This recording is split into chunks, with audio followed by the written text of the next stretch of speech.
Bismillahirrahmanirrahim. Alhamdulillahi rabbil alamin. Allahumma salli wa sallim ala sayyidina Muhammadin miftahi babi rahmatillah adada ma fi ilmillah, salatan wa salaman daimaini bidawami mulkillah wa ala alihi wa sahbihi. Allahumma salli ala sayyidina Muhammadin salatan taftahu biha lana futuhal arifin wa tufaqihuna biha fid din wa ala alihi wa sahbihi. Assalamualaikum warahmatullahi wabarakatuh. Alhamdulillah, malam yang mulia ini Allah Ta'ala pertemukan kita semua sehat walafiat. Mudah-mudahan yang sakit jadi sehat, yang sehat gak kena penyakit, semuanya mendapatkan kemuliaan dunia hingga akhirah. Amin Allahumma amin. Ikhwani rahimakumullah, tentunya sudah sangat banyak nasihat yang tadi disampaikan. Dari mulai pembacaan maulid, kemudian ceramah demi ceramah setelah maulid, sangat banyak nasihat. Saya cuman mau ambil satu kisah. Mudah-mudahan kisah yang mau saya sampaikan ini membawa barokah. Ya, mudah-mudahan bawa barokah. Kenapa kisah ini saya sampaikan? Karena akhir zaman ini kita sudah mulai lupa. Ya, akhir zaman ini kita sudah mulai lupa bahwasannya ilmu yang paling penting untuk dipelajari adalah ilmu tentang hal-hal yang wajib untuk dipelajari. Ilmu wudhu, ilmu sholat, ilmu puasa, ilmu zakat, ilmu haji, ilmu akidah. Itu adalah ilmu-ilmu yang paling penting untuk dipelajari. Tapi zaman sekarang kita sibuk menyampaikan hal-hal yang kurang perlu untuk disampaikan, menjelaskan hal-hal yang kurang perlu untuk dijelaskan. Kadang-kadang kalau ada khatib, ada ulama jelaskan masalah wudhu, maka langsung makomnya turun drastis. Wah, ini ulama kampung ini, ustadz kampung. Kalau jelasin wudhu namanya ustadz kampung. Kalau jelasinnya ma'rifatullah, Masya Allah, ini waliullah. Kalau udah bicaranya ilmu terbang, bukan rebana, bukan ya, ilmu terbang, bisa lihat yang gaib-gaib, ini waliullah. Apalagi bisa meramal, laku keras. Padahal kemarin udah saya ajarkan ya, cara meramal tahun 2021. Ya, zaman modern. Masih ingat nggak pelajaran yang saya sampaikan? Tapi jangan dipraktekkan. Nanti kalau kamu praktekkan bahaya. Dosanya luar biasa. Buka kamar satu, siapkan kamera yang bagus, kemudian layar monitor yang cukup bisa kamu lihat dengan oke, speaker yang jelas, kemudian satu ruangan di depan, ruang tunggu pasien. Siapkan di situ juga mikrofon-mikrofon yang bagus dan satu asisten yang tidak dikenal orang sebagai asisten, berlagak jadi tamu, menginterogasi semua pasien yang datang. Dari mana Mas? Dari mana Mbak? Dari mana Bu? Tanya semua. Yang di dalam itu menyimak, melihat dan mencatat. Giliran yang jadi tamu tadi pasiennya masuk, langsung ini yang berlagak jadi ahli kasyaf tadi berkata, dari Madura ya? Masya Allah, kok tahu? Dari Solo ya? Tahu. Anaknya 5 lagi mau nambah 1 ya? Tahu, Masya Allah. Dikira kasyaf, dikira ahli meramal, padahal semua data itu hasil menyimak percakapan asisten bersama tamu menggunakan kemajuan teknologi tahun 2021. Tapi yang laku yang begini-begini. Akhir zaman ini yang dilihat oleh masyarakat yang modelnya begini-begini. Ikhwani rahimakumullah. Nabi Muhammad sallallahu alaihi wasallam diutus oleh Allah Subhanahu wa taala kepada kita semua. Allah nyatakan dalam Al-Qur'an, "Wa ma arsalnaka illa rahmatan lil alamin." Tidak aku utus engkau kecuali rahmat bagi jagat raya, bagi alam semesta. Kemudian yang kedua, Rasul juga bersabda sallallahu, "Innama bu'itsu liutammima makarimal akhlaq." Aku diutus untuk menjadikan akhlak yang sudah ada ini, yang baik-baik jadi sempurna. Yang baik-baik jadi sempurna. Kemudian dalam hadis yang lain Rasul bersabda, sesungguhnya aku diutus sebagai seorang pengajar, mualliman, sebagai seorang pengajar. Lantas apa yang diajarkan Nabi Muhammad sallallahu alaihi wasallam? Yang diajarkan Rasul cara sholat.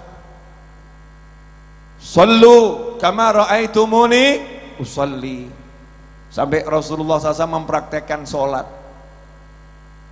Praktek wudhu ditiru oleh para sahabat. Makanya kalau kita lihat dari zaman Nabi Muhammad sallallahu alaihi wasallam sampai hari ini, habib-habib, ulama-ulama, kiai-kiai sepuh tidak akan pernah berhenti mengajarkan ilmu sholat, ilmu wudhu, ilmu sholat, ilmu wudhu. Kadang-kadang kita kalau duduk agak jemu juga, kapan makrifahnya ini? Ini kiainya kok nggak jelasin makrifah nih ya, habibnya kok nggak jelasin makrifah, kok kasraf-kasrafnya nggak ada ya, penerawangannya nggak ada ya, kok polos-polos saja ya, kok biasa-biasa saja.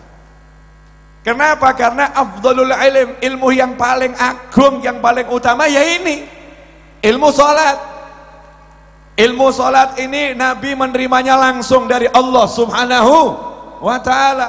Mi'raj dulu, mulai waktunya sholat, ya, berapa jumlah sholat, berapa waktu sholat, Nabi menerimanya langsung dari Allah Subhanahu wa ta'ala. Mi'raj di langit sana, di Sidratul Muntaha. Ilmu apa lagi? Ilmu wudhu yang berkaitan dengan sholat. Tapi coba sekarang dicek. Ngomong gini ini juga enak, juga nggak enak ya. Mulai wajah-wajah ngantuk tampak di hadapan saya. Nah, saya yang ngomongkan sebetulnya juga ngantuk ini. Karena setan untuk ilmu begini, setannya setan kelas kakap. Setan yang jenderal-jenderal. Jangan sampai ada yang mendengarkan ilmu wudhu, ilmu sholat. Jangan sampai ada yang minat ilmu wudhu, ilmu sholat. Kenapa?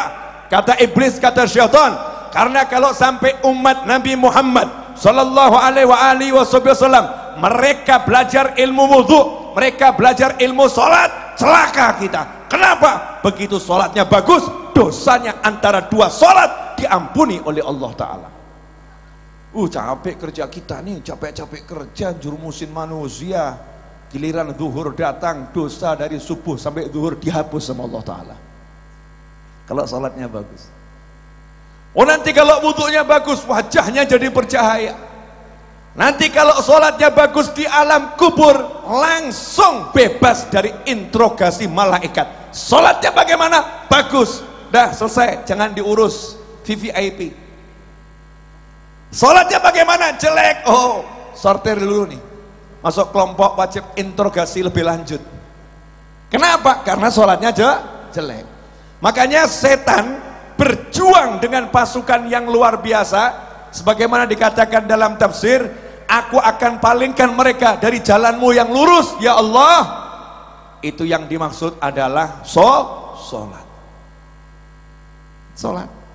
Tapi sekarang siapa yang mau mengajarkan ilmu sholat di pengajian? Yang membatalkan sholat, rukunnya sholat, yang membatalkan wudhu, rukunnya wudhu. Begitu ada habib bicara seperti ini, ustadz bicara seperti ini, kiai bicara seperti ini, labelnya habib kampung. Ustadz kampung, kiai kampung, muallim, dah levelnya bawah, nggak high class. Ya, bukan yang levelnya luar biasa. Kita pun dengernya males.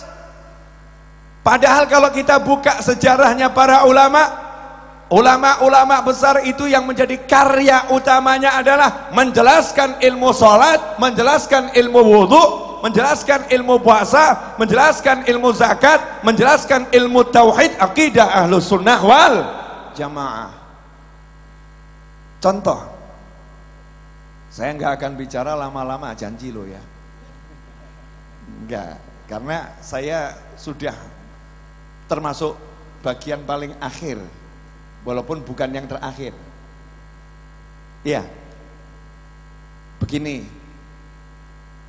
ingat cucu Nabi Muhammad SAW, Sayyidina Hasan dan Husain radhiyallahu ta'ala anhumah, buah hati Nabi Muhammad SAW,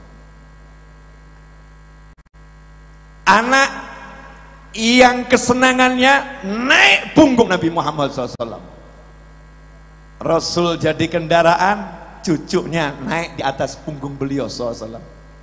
Kakek yang kesenangannya punggungnya dinaikin cucunya Nabi Muhammad SAW. Pergi dari safar jauh-jauh, Nabi SAW gak cari istrinya dulu.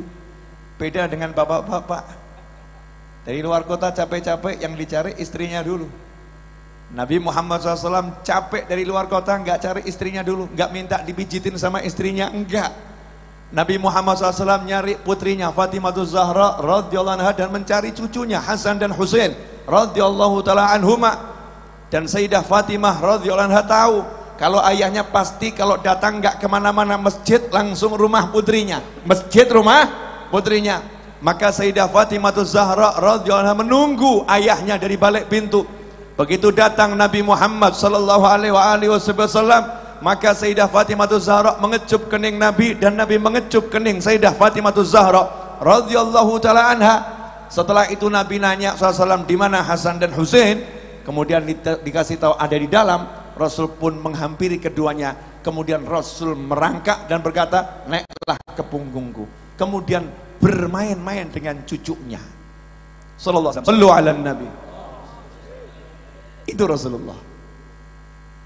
Tumbuhlah Sayyidina Hasan dan Husain menjadi pemuda-pemuda yang luar biasa. Cek perhatiannya terhadap sholat bagaimana. Beliau diceritakan Sayyidina Hasan ketika akan sholat wudhu. Lah ketika wudhu dilihat wajahnya pucat pasi. Wajahnya pucat pasi. Seperti orang yang kehabisan darah, yang darah rendah, darahnya mau habis, mau pingsan. Maka ditanya oleh seseorang, wahai cucu Nabi, kenapa wajahmu seperti ini? Maka beliau menjawab, kamu tahu enggak, sebentar lagi aku mau menghadap siapa? Sebentar lagi aku mau menghadap siapa? Jadi wudhu itu udah khusyuk, wudhu sudah khusyuk, sementara kita enggak khusyuk sejak wudhu. Ya, coba bedanya nih. Cucu Nabi Muhammad SAW sejak wudhu sudah khusyuk, sementara kita sejak wudhu sudah tidak khusyuk, apalagi sholatnya. Nah, wudhunya aja udah gak khusyuk. Makanya Al-Habib Ali bin Muhammad bin Husain Al-Habsyi, eyangnya Habib Muhammad bin Husain Al-Habsyi yang duduk di bawah ini, eyangnya beliau, Sahibul Maulid Simtud Durar, Muallif Simtud Durar mengatakan, siapa yang pengen khusyuk sholatnya, khusyuk wudhunya. Kalau wudhunya khusyuk, sholatnya akan khusyuk. Kalau wudhunya enggak khusyuk, sholatnya enggak akan khusyuk. Sederhana.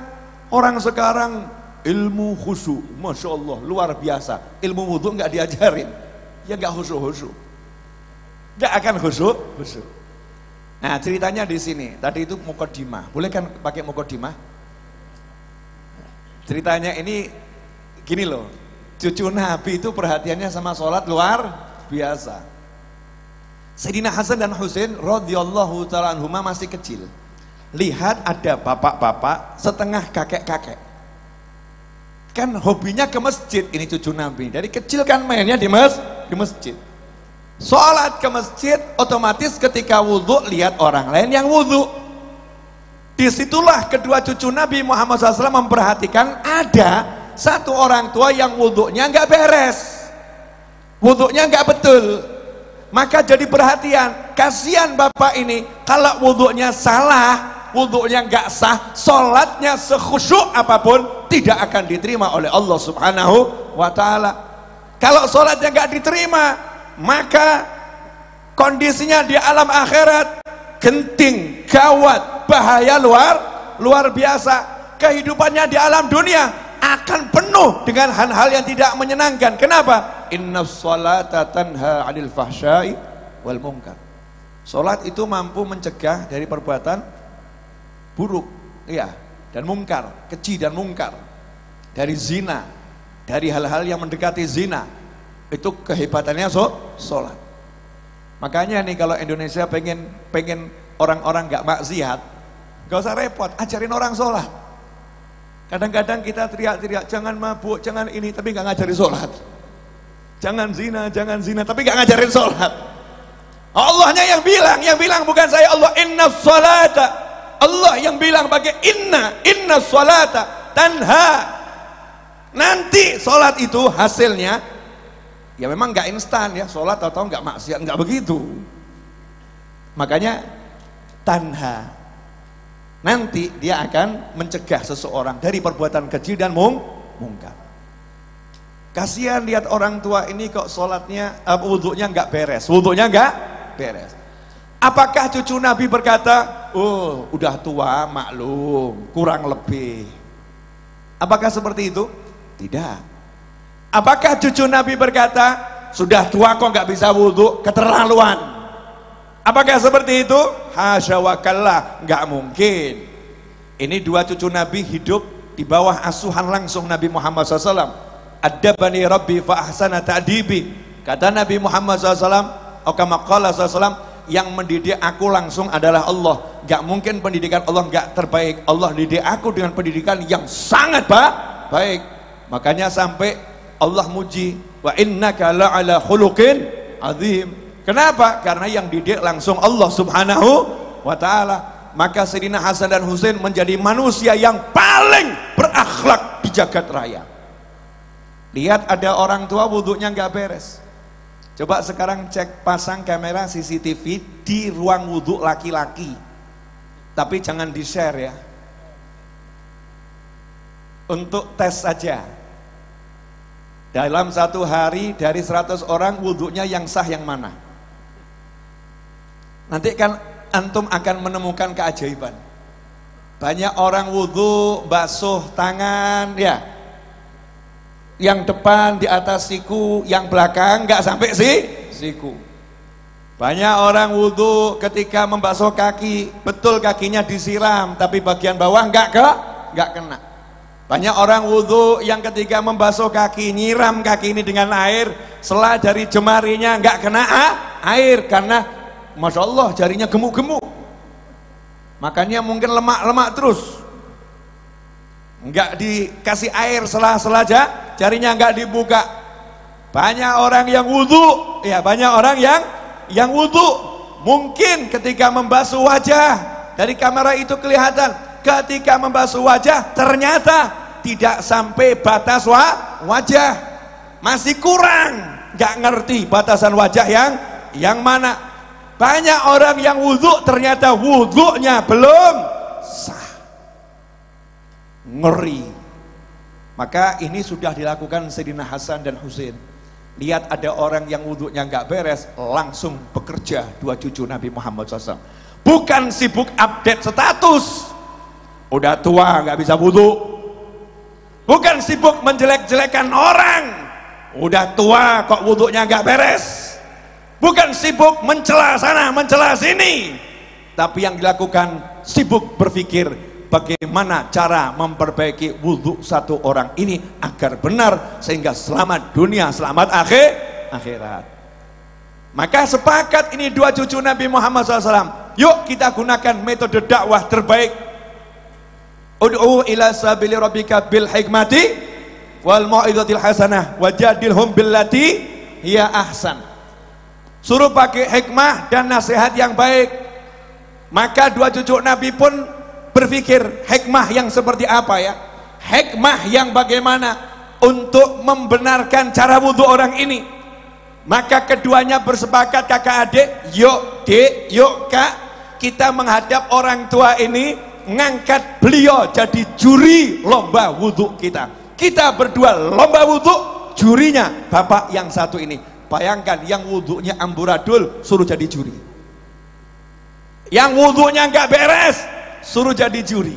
Diangkat, bapak, masya Allah, kami melihat bapak wudhunya bagus, kami ingin bapak jadi juri atas wudhu kami berdua. Siapa yang juara, aku atau adikku, Hasan atau Husain?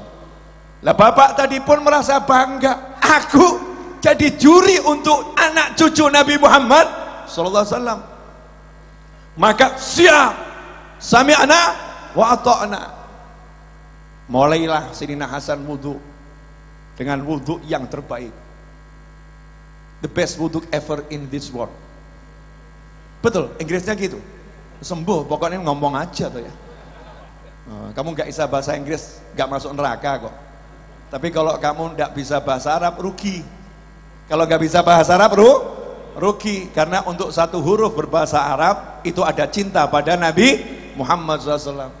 Untuk satu huruf berbahasa Arab, kalau kita niati, kata guru saya di pondok dulu, Al Habib Hasan Baharun radhiyallahu anhu, mengatakan kepada santri-santrinya, belajarlah bahasa Arab, karena belajar bahasa Arab bagian dari cinta pada Nabi Muhammad SAW. Ahibbul Arab, cintai orang Arab, begitu sabda Nabi Muhammad SAW. Atau kama qala sallallahu alaihi wasallam.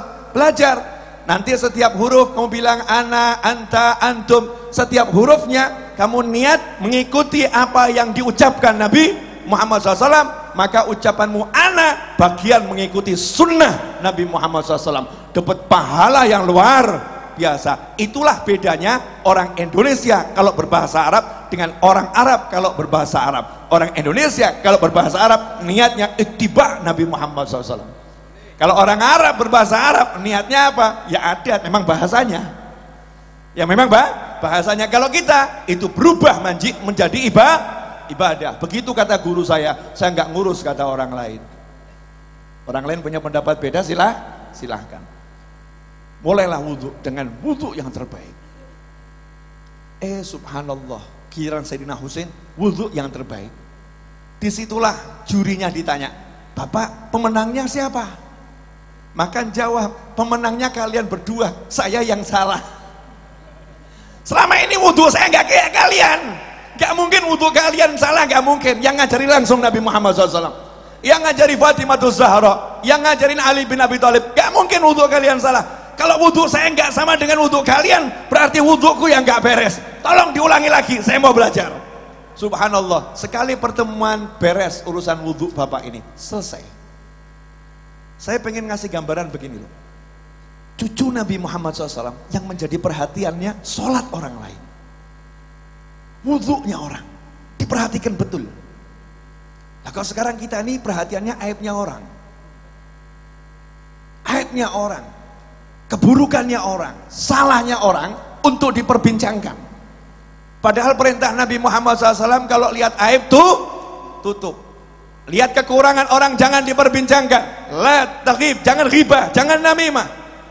Tapi solusikan. Ada orang nggak bisa, ajarin. Ada orang nggak tahu, kasih tahu. Ngasih taunya pun pakai ilmu, jangan di hadapan orang banyak, ajarin. Seperti siang tadi saya ceramah, saya kutip kisahnya eyangnya Habib Muhammad, Habib Ali bin Muhammad bin Husain al-Habsyi Sahibil Malisim Tudurar. Terakhir ya, kepanjangan udah ini. Iya, ini panitia udah lihat jam-jam. Wagat Habib, wagat, Masya Allah. Entah panitia yang mana. Ya saya kan panitia juga. Ini kan mempanitiakan diri sendiri. Ya mungkin kan nggak sempat lihat YouTube saya, ya belum subscribe kan ya. Ya agak keterlaluan juga.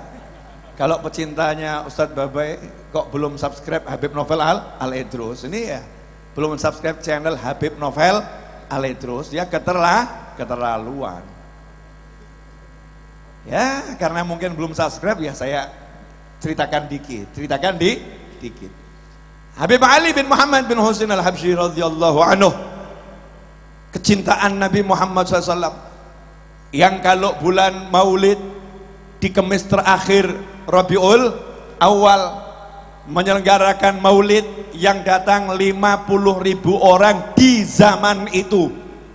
100 tahun lebih yang lalu Hadramut, gak ada pesawat, gak ada WhatsApp, gak ada Facebook, gak ada Instagram, gak ada YouTube, gak ada mobil, gak ada motor, jalan kaki atau naik onta atau naik keledai atau naik kuda.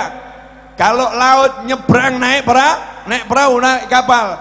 Gak ada publikasi. Setiap tahun yang datang 50.000, padahal warga Hadramut gak sampai 50.000.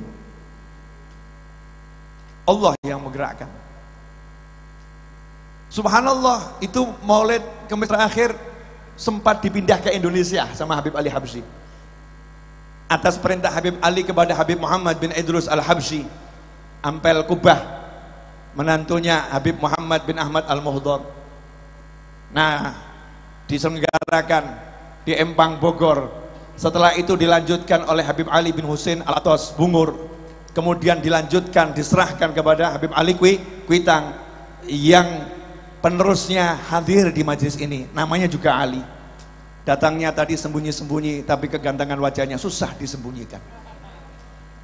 Ya, Habib Ali Kuitang al-Habsyi bro, al-Habsyi bro. Lain al-Habsyi. Di depan saya al-Habsyi soalnya. Saatnya Al-Idrus merendah. Ya, karena tadi yang ceramah sebelum saya Al-Idrus. Enggak enak Al-Idrus lagi ini kan ya, Al-Idrus. Al-Habsyi. Masya Allah. Saat itu kita tahu Habib Ali Habsyi ini tokoh internasional dan interakhirat, yang mana Syekh Abdul Qadir Al-Jilani radhiyallahu taala anhu berkata kepada Habib Ali Habsyi dalam pertemuan ruhaniyah, entah mimpi entah ketemu langsung, wahai Ali, tolong sebut-sebut aku di majelismu. Syekh Abdul Qadir Al-Jilani radhiyallahu anhu minta disebut-sebut oleh Habib Ali Habsyi di majelisnya. Maka Habib Ali langsung membaca manaqibnya Syekh Abdul Qadir Al-Jilani setiap hari sampai khatam. Dan bayi yang lahir kalau minta nama pada waktu itu setelah pertemuan tersebut, minta nama laki-laki dikasih nama Abdul Qadir, Abdul Qadir, Abdul Qadir. Dua diantaranya adalah Habib Abdul Qadir bin Ahmad As-Segaf Jeddah, yang menjadi paulita mercusuar Alawi, Thariqah Alawiyah. Dan satu lagi adalah Habib Abdul Qadir bin Abdurrahman As-Segaf, yang wafat di Solo, meninggal sholat Jumat dalam keadaan sujud sebagai imam, dan sujud yang terakhir, dan ngasih tahu keluarganya, aku berangkat ke masjid tidak akan kembali lagi, aku akan meninggal dunia, maafkan semua salahku. Dan punya anak di Solo namanya Habib Syekh bin Abdul Qadir As-Segaf. Nah, abahnya juga ngasih namanya kan keren ya. Bapaknya namanya Abdul Qadir, ngasih anak cukup Syekh. Karena kalau disambung Syekh Abdul Qadir. Cerdas bapaknya. Oh iya, cucu Nabi. Beda bro, beda. Beda. Kamu kalau nganggap cucu Nabi sama itu ya ngawur. Beda. Burung perkutut yang suaranya merdu saja keturunannya mahal kok. Kuda Australia saja itu bibitnya mahal. Michael Jackson saja itu spermanya ditaruh di itu apa nama, ada tuh kan ya, bank sperma ya, dijual mahal. Kenapa? Suaranya merdu. Oh, cucu Nabi kok kamu anggap sama ya, kadang-kadang ya nggak jelas nih kepala siapa gitu, nggak jelas. Cucunya kiai besar beda, cucunya orang soleh itu punya sesuatu yang beda. Jangan disamakan dengan kita yang salah-salah ini. Oh, kita ini kan minas salahin, pengen solihin, betul kan ya? Masih makom salah ngaku aja, makom salah. Muliakan orang-orang yang soleh, nanti baru kita bisa jadi soleh. Habib Ali Al-Habsyi yang makomnya luar biasa. Dengar di satu desa ada kepala suku, yang kepala sukunya ini pasukannya hebat, kepala sukunya ini kekuatannya luar biasa, prajuritnya top, salah dikit kalau kata anak-anak muda zaman sekarang senggol bacok. Sadis atau enggak sadis tuh? Sadis. Artinya kepala suku bener. Kan biasa tuh perang antar suku karena orangnya kereng-kereng. Tapi kepala suku yang satu ini cinta agama, cinta Islam. Dia jadi guru ngajar padahal nggak punya ilmu. Masya Allah. Problem atau enggak problem? Problem atau enggak problem? Kepala suku jadi guru. Problem atau enggak problem? Problem kalau enggak punya ilmu. Tapi kan niatnya baik. Senengnya ilmu. Masya Allah. Daripada kamu jelas ahli ilmu enggak suka ilmu. Naudzubillah min dzalik. Ini orang sukanya ilmu. Cuman masalahnya belum cukup ilmu. Ngajarin Al-Fatihah enggak beres. Ngajarin sholat gak beres. Apakah Habib Ali Habsyi kemudian buat surat pengumuman ke seluruh negeri? Jangan ikuti kepala suku yang satu itu sholat yang gak beres. Apakah Habib Ali Habsyi kemudian menjelek-jelekkan kepala suku tersebut dan mengatakan ini kepala suku dah gak usah ngajarin orang sholat, kepala suku dah jadi kepala suku saja? Apakah seperti itu? Hasya wa kalla. Beliau ulama, tugasnya menjadikan orang yang bodoh menjadi berilmu, orang yang jahat menjadi budiman. Itulah ulama. Maka berangkatlah Habib Ali Habsyi ngajak salah satu muridnya, yuk kita ke tempatnya kepala suku tersebut. Ngapain Habib ke sana? Panggil dia, antum Habib, antum tokoh masyarakat, biar tuh kepala suku yang datang kepada Habib. Enggak, biar aku saja yang datang kepadanya. Untuk apa Habib? Saya mau ngajarin dia tapi harus pakai metode. Metodenya saya mau berguru sama dia. Habib Ali Habsyi yang hallnya saja di Solo setelah 100 tahun lebih yang datang segitu, mau capek-capek datangi kepala suku yang gak jelas, didatengin. Kepala sukunya dengar Habib Ali Habsyi mau datang, senangnya luar biasa. Habib Ali Habsyi itu yang viral itu ya, kalau sekarang kan begitu ya. Tokoh masyarakat yang tenar itu ya, yang dikagumi banyak orang itu, yang disegani orang-orang itu. Saya bayangkan kalau Habib Ali Habsyi zaman sekarang punya YouTube, subscribernya berapa itu? Jamaah Maulid Simtud Durar aja di Indonesia kan unlimited jumlahnya, betul kan ya? Masya Allah. Ya, Anda kan agak keterlaluan, mau cucunya di sini nggak subscribe. Bentar lagi naik Beb, subscriber, tenang, aman-aman. Lanjut. Berangkatlah Habib Ali Habsyi, datang kepala suku nyambut dengan senang. Habib Ali Habsyi datang, Habib Ali Habsyi datang, disambut ya dengan adatnya suku tersebut. Maka Habib Ali Habsyi mengatakan, saya datang ke sini ini mau belajar. Nggak mungkin Ali Habsyi mau belajar sama saya. Oh iya, saya dengar kamu ini guru besar. Saya kalau dengar ada guru besar, saya akan cari ilmu. Kalau bahasa kita, Nabi Musa aja cari Nabi Khidir gitu loh ya. Saya harus cari, harus saya datengin ini ulama besar. Beb, saya nggak mau ngajarin Habib, bukan makom saya ngajarin Habib, nggak bisa. Kamu pengajar harus ngajarin saya. Deal Beb, gini saja Beb, Habib ngajarin saya, nanti saya ngajarin Habib. Deal. Maka mulailah saat itu kepala sukunya diminta oleh Habib Ali Habsyi untuk ngajarin surat Al-Fatihah.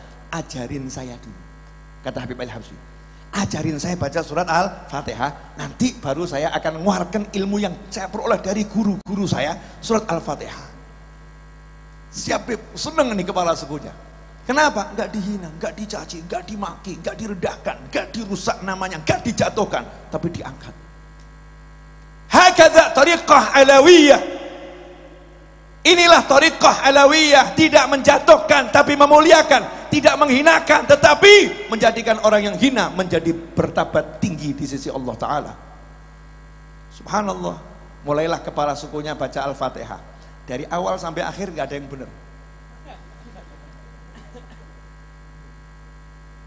Dari awal sampai akhir gak ada yang benar.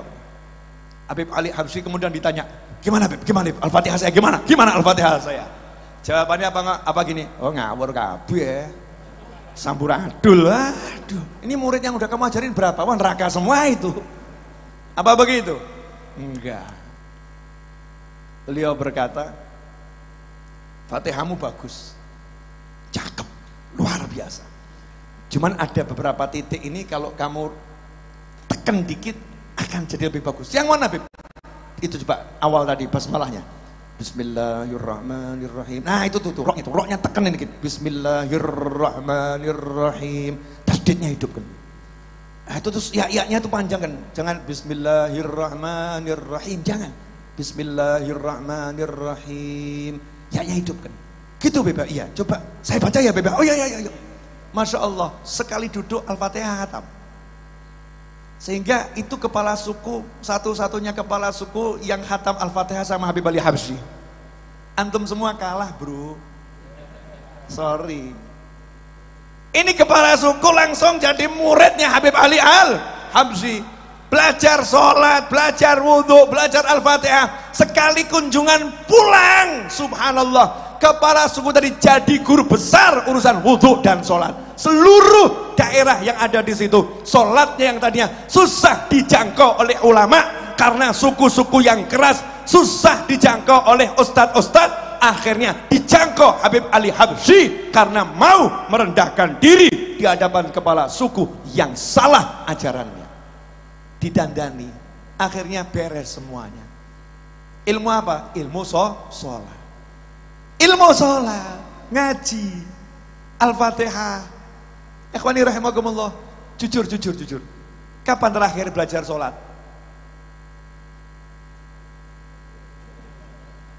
Ayo jujur loh, ngadeg aku. Tolong sesama alih. Ya ini kalau berdiri kan tanda-tanda mau berhenti. Jangan bahagia dulu. Wah ini HP-nya mau tambah panjang. Enggak, ini mau lari ke sana. Kan harus berdiri dulu. Udah kamera udah bagus, udah cakep, nggak kepotong atas. Iya, jangan macam-macam, ini masuk internasional. Nah ya itu udah, itu masih kepotong, kurang naik dikit. Nah saya kan biasa pengarah kamera. Oh iya, saya punya studio juga. Cakep. Ya. Oh hilang, sini berarti ya. Iya, tidak sudutnya situ biar pas. Oke, udah pas semua? Udah. Nanti kalau wajah saya kurang seger, disegerkan dikit ya. Ya kasih perubahan warna dikit biar cakep. Alhamdulillah. Ikhwani rahimakumullah. Ini dulu ilmu yang diwasiatkan Habib sama anak cucunya, ilmu sholat. Apa yang terakhir kali disampaikan Nabi Muhammad SAW ketika ruhnya akan keluar? Sholat. Sekarang ini kok ilmu sholat gak dipelajari, gak diajarkan. Masya Allah, kita anggap ilmu kecil. Saya mau nanya boleh?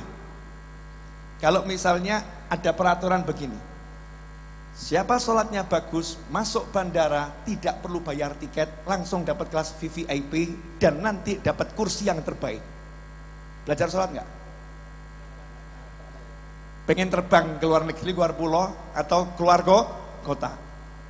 Ada tambahan informasi di bandara, siapa yang sholatnya bagus, dapat pelayanan VVIP, nggak perlu bergerak, tapi digerakkan. Paham maksudnya enggak? Biar mesin yang bekerja, duduk sudah semua kendaraan dan lain sebagainya lengkap. Tuh loh, bedakan kalau alih terus yang datang. Allahumma sholli alaihi. Lain tuh, kalau alih terus bicara tuh alih terus juga datang nanti. Masya Allah. Ini lengkap nih, alih terus kumpul nih. Allahumma sholli alaihi. Allahumma sholli wa sallim alaihi. Syair dan pantunnya udah lama tak kita dengarkan saudara-saudara. Sholat, ilmu sholat. Makanya nanti pulang dari sini cek sholat kita. Kenapa? Ini urusannya bukan masalah dapat pelayanan VVIP di bandara, tapi disampaikan oleh Nabi Muhammad sallallahu alaihi wasallam, yang mana Rasul kalau berbicara bukan dari hawa nafsunya, berbicara dari wahyunya Allah Ta'ala, gak mungkin salah, pasti benar, dan itu janji yang pasti akan terpenuhi. Siapa yang sholatnya bagus, nanti di alam kubur pertama kali ditanyakan tuh sholatnya. Siapa yang sholatnya bagus, amalan yang lain gak ditanya. Ajib ya. Jadi puasa kita gak akan ditanya, zakat gak ditanya, haji gak ditanya, zikir gak ditanya, asal sholatnya bagus. Artinya begitu sholatnya bagus, kelas akhiratnya VVIP. Kalau begitu belajar sholat ini penting atau super penting? Tolong dijawab jujur di hati masing-masing. Kapan terakhir kali ngecek sholat anak kita? Ya, sholat atau tidak? Ya, tapi benar atau enggak sholatnya? Baca Fatihahnya. Kalau udah tadi subuh ngecek, alhamdulillah. Yang belum, kapan terakhir kali duduk panggil anak-anak baca Fatihah? Bapak mau dengar. Istri panggil, baca Fatihah, aku mau dengar, baca Fatihahmu. Kenapa? Jangan nanti aku mau masuk surga kamu eret-eret. Ya Allah, itu suamiku masuk surga, aku nggak ridho. Kenapa nggak pernah ngajarin aku sholat? Nggak pernah ngajarin aku baca Al-Fatihah. Enak-enak dia masuk surga, aku neraka. Nggak boleh ya Allah, dia harus ikut aku neraka. Ngeri atau nggak ngeri? Udah di dunia buat susah, di akhirat nyebelin pula. Naudzubillah min dzalik. Beda kalau istri solihah. Kalau istri solihah, suaminya jalan masuk surga, dia di belakang mengantarkannya. Ya Allah, inilah imamku. Ya Allah, inilah imamku. Ya Allah, inilah imamku. Oh Masya Allah. Itu kalau istri solihah. Dan juga suami yang soleh. Pulang dari sini, saya, antum, kita semua punya tanggung jawab untuk cek sholat kita, ilmu sholat. Kalau nggak tahu rukunnya sholat, bagaimana bisa sholatnya bagus? Kalau nggak tahu mana yang membatalkan sholat, bagaimana bisa yakin sholatnya sah? Kalau nggak tahu syarat sahnya sholat, bagaimana bisa dipastikan sholatnya sah? Berarti selama ini kita ngelamun atau ngelamun? Ngelamun ya? Oke, dah cukup itu dari saya. Jazakumullah khairan. Mudah-mudahan pesan tadi nyampe kepada semua pemirsa dimanapun berada. Tolong sampaikan ke keluarganya. Gak usah belajar ilmu yang muluk-muluk udah, tapi belajar ilmu yang paling muluk. Gak usah belajar ilmu yang tinggi-tinggi, tapi belajar ilmu yang tertinggi, ilmu sholat. Itu ilmu yang paling tinggi. Wasiatnya Rasul SAW sebelum meninggal dunia, as-sholat, as-sholat, sholat, sholat. Terima kasih, mohon maaf, jazakumullah khairan, wal afu minkum, wa sallallahu ala sayyidina Muhammadin wa alihi wasallam, walhamdulillahi rabbil alamin. Wassalamualaikum warahmatullahi wabarakatuh.